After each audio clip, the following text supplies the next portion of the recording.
Hello, hello, bonjour tout le monde, j'espère que vous allez bien, on est samedi.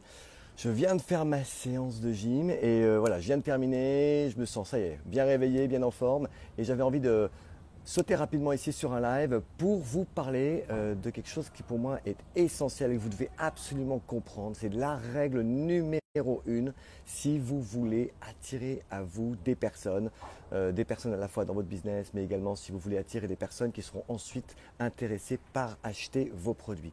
La règle numéro une que vous devez absolument comprendre, c'est que la priorité, vous devez toujours mener votre business, communiquer non pas à propos de ce que vous vendez, d'accord, mais vous devez communiquer avec de la valeur, vous devez communiquer avec du contenu, plutôt que d'essayer en permanence de mener votre business en mettant en avant tout le temps votre produit ou votre opportunité. Ok, si vous êtes en permanence en train sur les réseaux sociaux de mettre en avant votre produit, vous allez paraître comme un vendeur, d'accord. Et les personnes n'ont pas envie d'avoir affaire à ce qu'on appelle des vendeurs. C'est quoi la différence entre des professionnels justement et des amateurs? C'est que le professionnel comprend son audience et essaye de résoudre les problèmes de son audience plutôt que d'essayer en permanence de lui montrer ce qu'elle a à vendre. D'accord? Le professionnel, il pense différemment, il pense marketing. Et le marketing, c'est lorsqu'on s'intéresse à son audience, lorsqu'on s'intéresse à son prospect.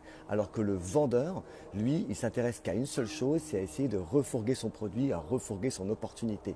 Donc soyez différents. N'agissez pas comme les amateurs, comme font la plupart des gens. Agissez comme un professionnel, d'accord? Donc peu importe ce que vous vendez, si vous vendez, mais imaginons peut-être par exemple des produits qui font perdre du poids, plutôt que d'essayer de mettre en avant votre produit qui fait perdre du poids en disant voilà j'ai un produit génial, grâce à ce produit absolument exceptionnel, vous allez perdre 10 kilos en un mois.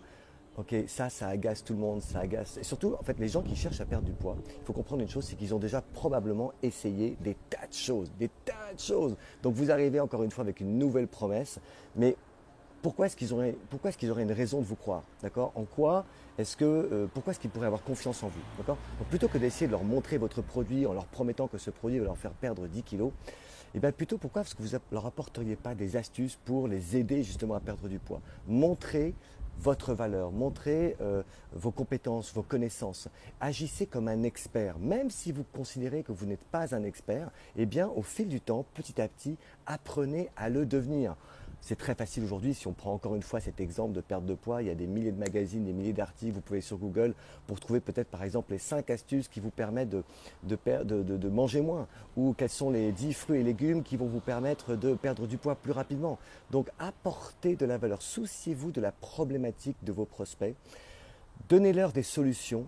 Et ensuite, une fois de temps en temps, rien ne vous empêche bien évidemment d'expliquer pourquoi une des solutions que vous avez trouvées peut leur permettre d'avoir des résultats plus rapidement, d'accord? Mais vous devez 80% du temps apporter dans un premier temps de la valeur. Donc encore une fois, n'oubliez pas, le marketing c'est lorsque vous vous souciez de votre audience, vous avez identifié votre audience, quelles sont leurs problématiques, qu'est-ce qu'ils cherchent et comment vous pouvez vous positionner en tant qu'expert pour aider votre audience.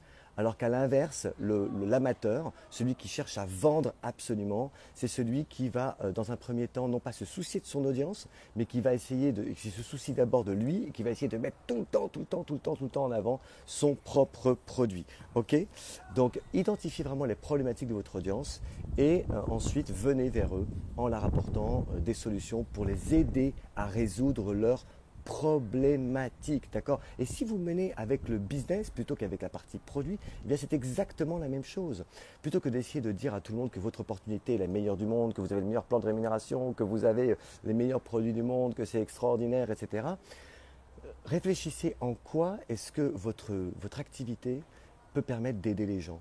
Et qu'est-ce que vous avez appris dans votre activité voilà, que vous pouvez transmettre à votre audience pour leur faire comprendre justement que vous avez un moyen de les aider, que vous avez entre les mains une activité qui peut les aider à résoudre leurs problématiques, d'accord? Les gens, en fin de compte, ne cherchent pas une opportunité, ils cherchent à résoudre des problèmes dans leur vie. Ils cherchent à améliorer leur quotidien. Montrez-leur comment vous avez réussi, par exemple, à améliorer votre quotidien. Comment vous avez fait, d'accord? Donc, agissez plus avec le comment plutôt qu'avec ce que vous avez entre les mains. Et une fois qu'ils auront compris ce que vous avez, voilà, comment on peut le faire, comment ils peuvent améliorer leur vie, alors ils seront intéressés plus tard à savoir exactement ce que vous avez à leur offrir qui peut leur permettre de résoudre leurs problématiques. Ok? Donc voilà, c'était juste un petit rappel sur la règle numéro 1 pour être non pas un amateur, mais être un professionnel dans votre activité. D'accord? Donc réfléchissez encore une fois à ce que vous avez entre les mains, aux solutions que vous avez et allez aider votre audience qui cherche vos solutions, mais en leur apportant des conseils. Agissez comme un conseiller et non pas comme un vendeur. D'accord? Je prends encore un exemple. Imaginez que je sois un agent immobilier. Plutôt que de dire que mon agence est la meilleure du monde, que j'ai les meilleurs agents immobiliers du monde, que je me vante et que j'essaye en permanence de vendre mes appartements qui sont extraordinaires, si j'avais un site internet par exemple, eh bien ce que je ferais plutôt, c'est que j'apporterais des conseils à des personnes qui cherchent à acheter un appartement. Je leur expliquerais par exemple comment identifier un bien, d'accord? Qu'est-ce qu'il faut faire? Quels sont les points qu'il faut absolument vérifier avant d'acheter une maison, d'accord? Ou lorsqu'un acheteur potentiel veut venir acheter une maison, si moi je suis vendeur d'une maison, qu'est-ce que je dois vérifier avec un vendeur avant qu'il achète ma maison?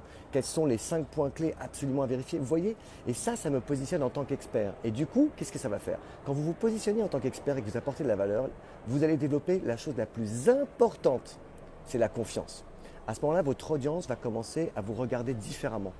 Elle va commencer à vous regarder comme quelqu'un qui aide, qui apporte des solutions avant d'essayer de vendre quelque chose.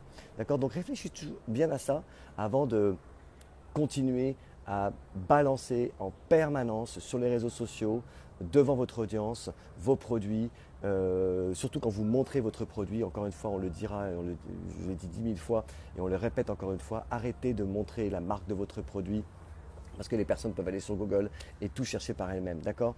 Donc, maintenez la curiosité, mais surtout, la première chose, menez votre business avec de la valeur, du contenu et du conseil. C'est la règle et ça a toujours été comme ça, c'est pas nouveau. C'est la meilleure façon de vous différencier et d'être professionnel plutôt que d'être un amateur. Voilà les amis, je vous laisse, je vous souhaite un excellent week-end. Prenez soin de vous, profitez de ce beau soleil, regardez ce beau soleil que j'ai au-dessus de ma tête, ce beau ciel bleu, j'espère que vous avez le même. Bon week-end et à très très bientôt pour une autre vidéo. Ciao ciao.